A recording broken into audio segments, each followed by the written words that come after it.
Kung isa ka sa nakalimutan yung PayPal password mo at hindi mo na ma-open yan, para sa'yo ito. Baka naman i-share mo para mas maraming makapanood. Lalog out ko itong PayPal account ko para lang gawan ito ng tutorial paano mag-forget password or sakaling nakalimutan nyo talaga yung password ninyo. Pwede kayo dito sa forget your password or dito kayo sa login. Login.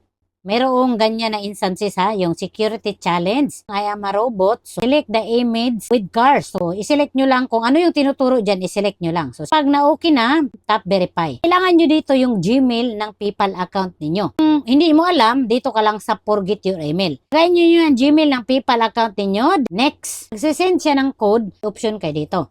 So, kung gusto nyo ipapasend yung code sa text, or tatawag sila, or sa Gmail, or sa WhatsApp, or sa credit card number na ginamit mo. Ang daming option, di ba? Pili natin to Gmail, tapos next, lagay natin yung code, di ba? Submit. Yan na, pwede na kayong mag-create ng bagong password. Tawa yan ha dito sa create new password and re-enter password. So, depende sa inyo kung ilalog out ninyo yung PayPal account nyo sa different account. Sample na-snatch yung cellphone ninyo, ilag out nyo, pwede rin. So, sa akin, hindi ko na ilalog out, no? Save password tayo. Tapos, kapag mag-login tayo ulit ng PayPal account natin, manghihina ng password ulit, di ba? So, yung password natin na ginawa, yun na yung ilalagay natin dito. So, yan na, ma-open ulit natin yung PayPal account natin.